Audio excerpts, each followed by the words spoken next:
I got an M1 Garand in the mail. They normally don't send you firearms through the postal service. No, well, this was through FedEx, so it's a little different, but I got an M1 Garand mailed to me. Yes, it makes that telltone ping sound. That's how you know that was done in real time. This is one of the only times you can actually refer to the thing that holds bullets as a clip. Because that's what it is. Okay. I have a couple questions. Well, I already know why you got a Garand. I know you're a big fan of them. I like guns. Yes. So why the mail? I got it through a thing called the Civilian Marksmanship Program. It used to be a federal agency. I think now it's a civilian agency. It's like a non-profit organization. Strange thing to have a non-profit for. Originally, it was set up as, I believe, post-World War II. We had so many freaking rifles. Like, tons of them. Yeah, the war economy was winding down. Literal tons. Millions and millions of M1 Garands and Springfield 1903s, so on and so forth. And the thought process was, well, we can set up an organization where we can send them out to the youths of the country. Just distribute some rifles to the young folks. So they'll learn how to shoot, so that the next time when we get into World War III with the Soviets... we won't have to train them because they're already... We won't have to train them as much. Yeah, pretty much. Yeah. Kind of the same reason that school lunches were set up, because they were like, wow, everyone's really malnourished and they probably actually need food. Maybe we should set up government programs to give them food.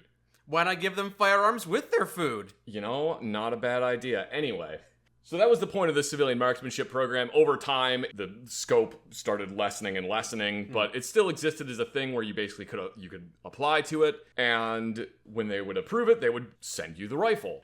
And then in the 1960s, basically the U.S. government was like, yeah, you can't mail guns to people anymore. Guns have to go through an FFL. FFL is Federal Firearms Licensee, I believe.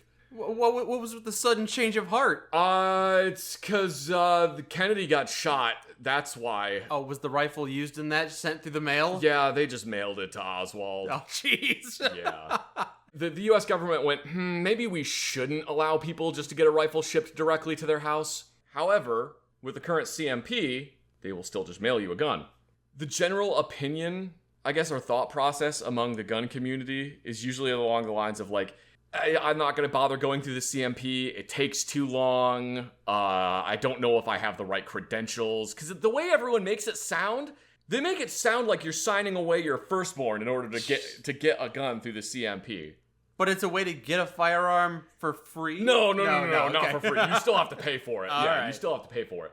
It's usually cheaper.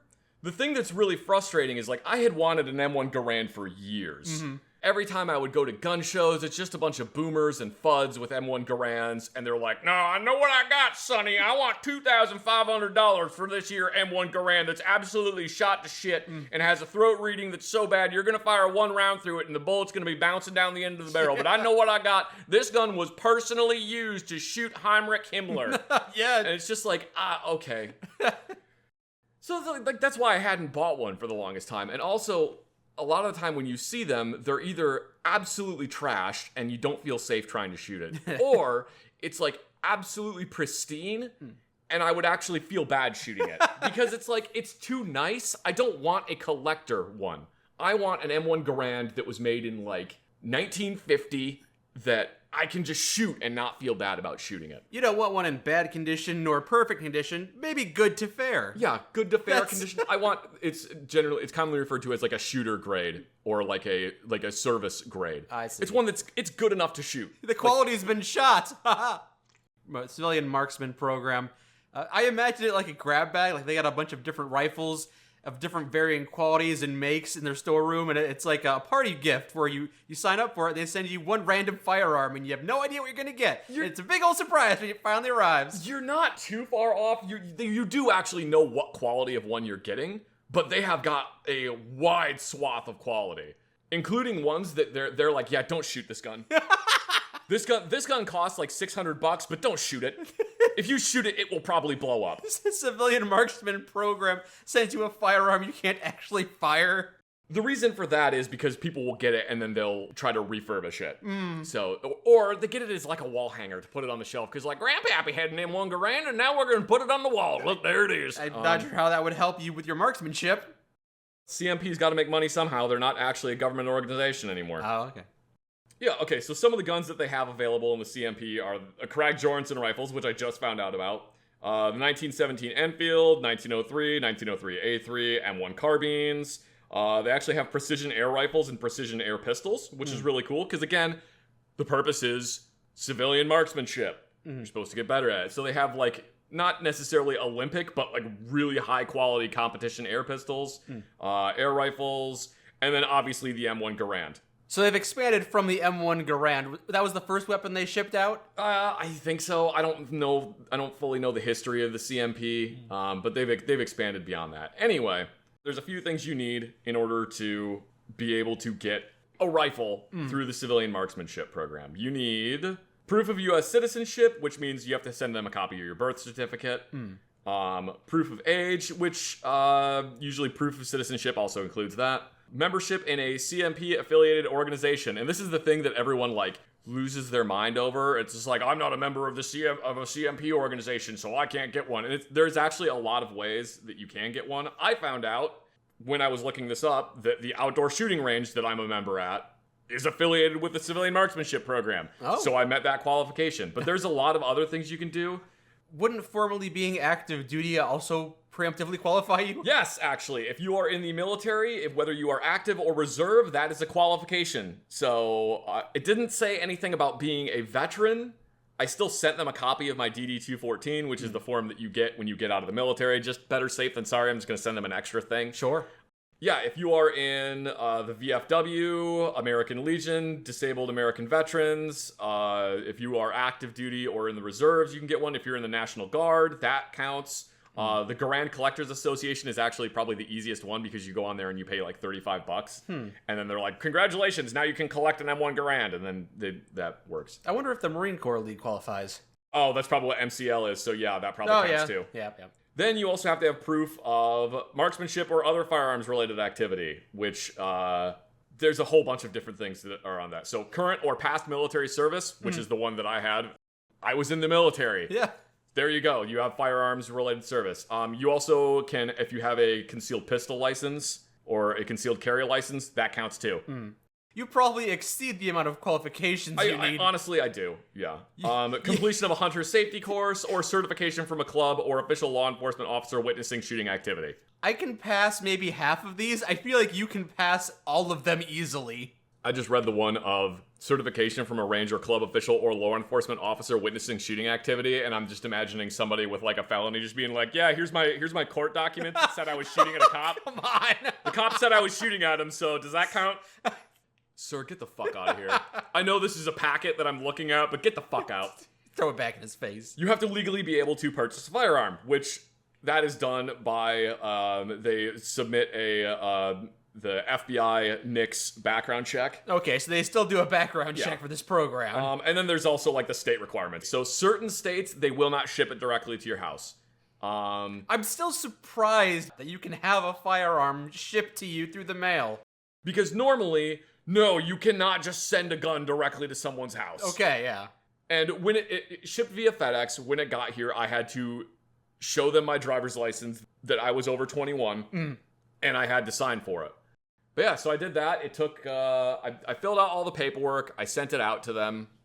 2 or 3 months is how long it took for it to get to me. That's not bad.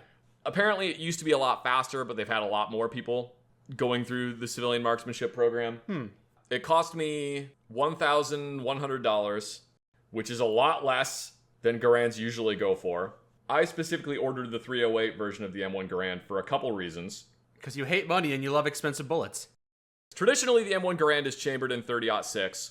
308 is a little bit cheaper than 30-06 to shoot. Sometimes it's around the same price.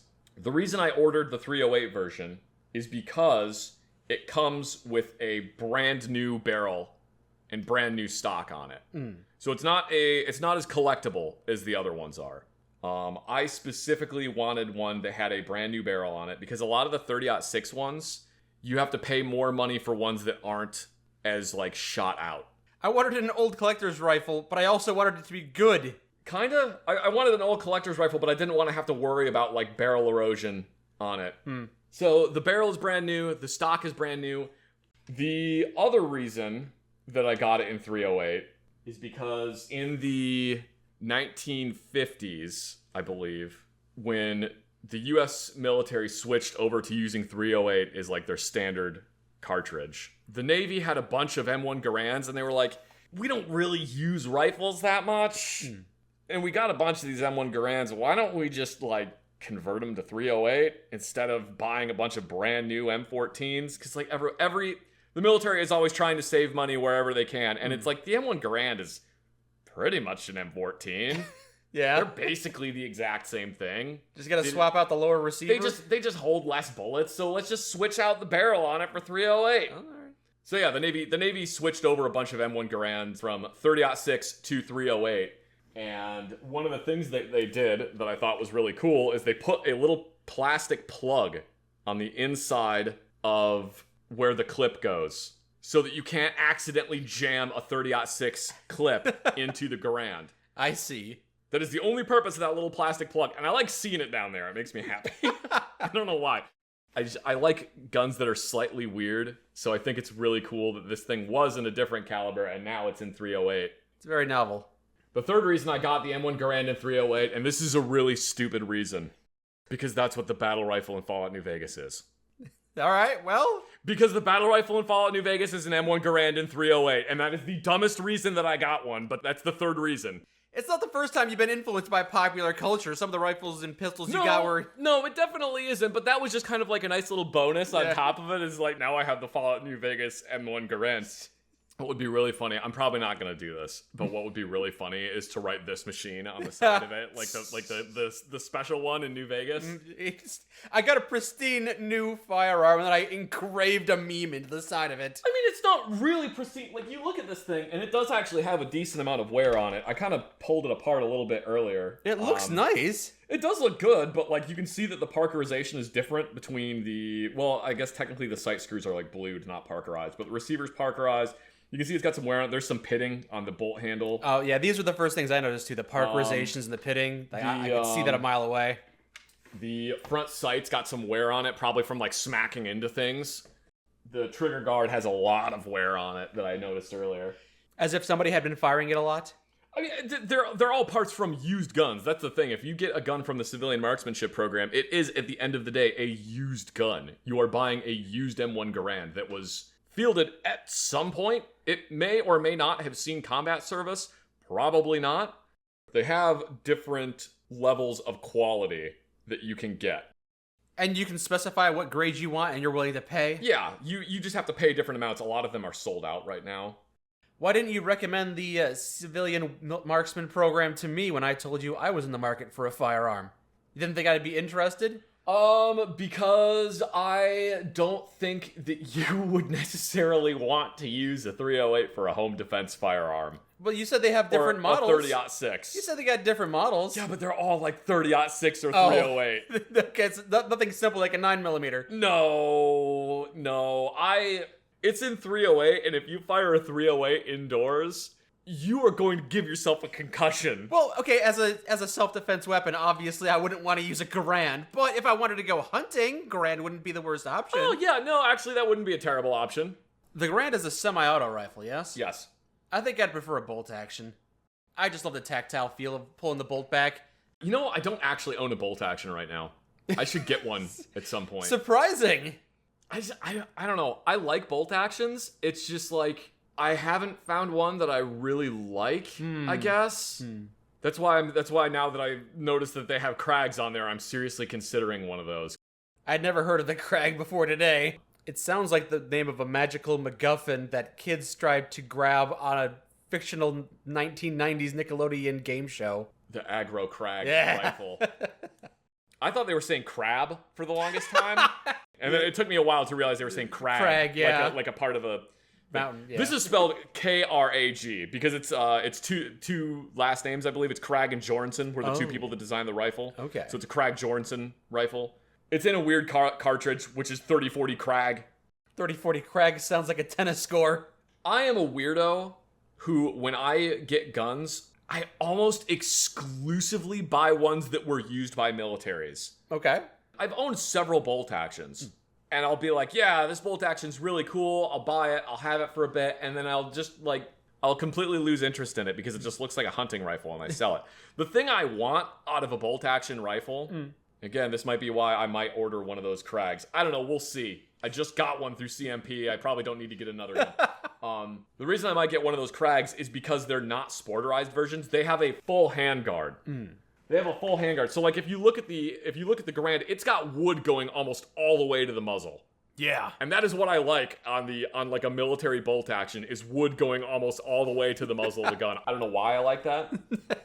Yeah, I'm really excited to just rip this thing apart and clean it and inspect every single part on it with a fine-tooth comb and try to figure out if I can determine exactly when every part on it was manufactured. I'm glad you have another firearm that gives you joy. It has clips. And not magazines. Yep, that is the difference. So if you want to know, broadly speaking, a clip is a singular piece of metal that holds bullets. A magazine is a complicated thing that is usually a tube made of metal that holds multiple rounds and has a spring, a follower, and an end plate. So clip, one piece of metal. Magazine, a bunch of pieces of metal. Okay. That's the best way to think of it. Simple way to remember, I suppose. I'm sure I'll use those words interchangeably still. Probably. It doesn't really bother me when people do that. Bothers some folks, though. It definitely bothers some people. Some people's clips get real bent out of shape. Ah! Yeah, they certainly go off half-cocked. That was the Garand punchline. Firearm number 27. I don't actually know how many I own. I don't know how many. I've lost count. Sometimes I open the kitchen drawer, get some knives or some forks, and there's a pistol in there. Yeah, the kitchen gun's in there. It was kind of interesting because I thought they were going to send me an email saying hey, your M1 Garand has shipped, or we've processed. They did send me an email saying that they processed my order. But then I thought they were going to send me another email being all right, so now it's shipped out and here's the tracking information. I literally received a text message yesterday that was your FedEx package will arrive tomorrow with a tracking number on it. Your gun's in the mail. I was just kind of surprised that I didn't get any other information about it. Just showed up one day at your doorstep. I had to get up early this morning because I don't want FedEx to do the thing they do where they come up to the door and they go, okay, they're not here, and then they leave. I really didn't want that to happen. But yeah, now I have a Garand. Congratulations. Yeah, so the M1 Garand uses what's called an end block clip. Steyr M95 straight pull uses an end block clip. The Italian Carcano rifle uses an end block clip. And usually, what happens when you run out of ammo on those ones, usually the clip just falls out the bottom of the gun. So it's weird that the Garand, they specifically designed a mechanism to launch the clip out of the gun when it ran out of ammo. Instead of just having a hole in the bottom of it that a clip can just go and just fall out the gun. They were like, no, we're over-engineering this shit. I'm launching that thing out of the gun every single time. I want it to make the loudest ping that has ever happened. Practically speaking, that sounds like a really dumb idea. If you're in the middle of combat and your opponent's got an M1 Garand and they're firing at you, just wait for their gun to ping so they're reloading, and that's when you jump out and shoot at them. I see you too have fallen for the FUD lore that is non-existent, and that has never happened ever in the history of combat. I promise you it's never happened. I'm just saying, it makes logical sense. I want you to think about combat in the 1930s and 1940s. Historically known for being quiet. How everyone is shooting at each other with full power hunting loads. Things that you normally would use to kill a bear. They're shooting at each other with those. Think about how loud a gun is. And now imagine that nobody is wearing ear pro because safety isn't a thing that's been invented yet. I'm kind of surprised they even put safeties on guns when at the time OSHA wasn't around. There wasn't any kind of safety training. iPro, what's that? We don't need that. Ear protection, that's for babies. Real men smoke cigarettes all day, every day. You have 6 cigarettes for lunch and a glass of whiskey. Yeah, I have heard that before, that it was they'll hear the ping and then they'll rush the enemy, or that soldiers would carry around an empty clip and bang it on a rock, and then the Germans would jump out to shoot them. And it's just I want you to actually think about how loud these guns are. You will not be able to hear anything after like the second or third shot. Okay. That's why there's so many military things that were hand signals. Like, ceasefire is a very obvious hand signal because you kind of can't hear. After you've dumped an entire clip out of a Garand and reloaded it, you kind of can't really hear anymore. Well, in a hypothetical one-on-one. In a hypothetical one-on-one, yes, I suppose that is a consideration. I suppose that is a thing, but what's the real reason they over-engineered that mechanism? I don't know, because John Garand thought it would be funny. Are all weapons named after John that weapon? You know, if I had a nickel for every time a U.S. military weapon had been designed by a John last name, I would have 2 nickels, which isn't a lot, but it's weird that it's happened twice. No. Show me what new firearm designs you have for us, John CZ Scorpion. How did you know my name? John XM8. I don't know why they designed the gun the way they did, because I love the M1 Garand. It is like, if you are a gun person and you're from the United States, you are like morally obligated to love the M1 Garand. It's this weird thing. Or at least respect it. Yeah, it's this weird thing where if you are from the United States and someone hands you an M1 Garand, you're just like, yeah. Then you salute This is good. This is good. I like this. This is good. Even though, like, internally, it's fucking weird. The whole inside of this gun is so weird. Like, why does the op rod for the M1 Garand come backwards and then move up in a weird dog leg and transition into a straight bar? Why would you do that? Why? What's the point of doing? Why, John Garand? You've got a lot to answer for. Why would you make everything internally on the gun powered by one spring? Why is everything powered by one spring? Because you don't want a lot of different moving parts. You don't want to get complex. It would be like if you designed a gas piston operated AR-10 and you were like, by the way, the recoil spring also has to power the return spring for the piston. You would get punched in the face. The weapon, the designer that is sitting next to you would just punch you in the... He would just punch you in the gut as hard as he could and be like, oh, sorry, I thought you were trying to get rid of hiccups. You said something really fucking stupid there. It's so weird that, like, everything is controlled by that one spring. Weird is obviously not a deal breaker for you, though. No, and I love it. I love the M1 Garand. It's just, it's weird. And, like, to be fair, at the time this was designed, because I want to say it was designed in the 1930s, we were still trying to figure out how to make semi-automatic rifles, like, a reliable thing. There were some semi-automatic rifles. There were semi-automatic rifles going all the way back to, like, the late 1800s. A lot of really good ones. But we were trying to figure out how to make it work. We weren't really sure yet. We adopted the M1 Garand as the U.S. military's new standard issue service rifle. But, like, the Remington Model 8 existed. That was the thing. That was already around. They could have just went, there you go, take that. So I don't know why they didn't just go with the reason they didn't go with the Remington Model 8 is because Springfield Armory didn't design it. That's why they didn't go with the Remington. Playing favorites. Legitimately, yeah. There used to be a whole thing. Basically, any new weapons designs pretty much had to come from there. They wouldn't really take things that didn't come from Springfield Armory, or it had to, at the very least, be approved by them. Okay. The inside of the M1 Garand is just really goofy. I absolutely love it. And now I have one, and I'm going to shoot it, and it's going to go ping. And then you'll put it on your wall, and you'll not shoot it for very long. No, I'll probably shoot it a decent amount. You don't have a whole lot of guns mounted on your wall. No, I need to actually get a, that's one of the next things I need to do. Get a gun cabinet? No, I want to get a rack. It's a big modular rack system that goes on the wall, and you can reorganize where all the pegs are, so you can hang out multiple guns. It's made by a company called Gallotech. I know I need to get this weapon storage system, but yeah, I need a sling, and there's another firearm I need to get. I need to buy more guns. Oh, a 30-40 Krag. Yeah, exactly.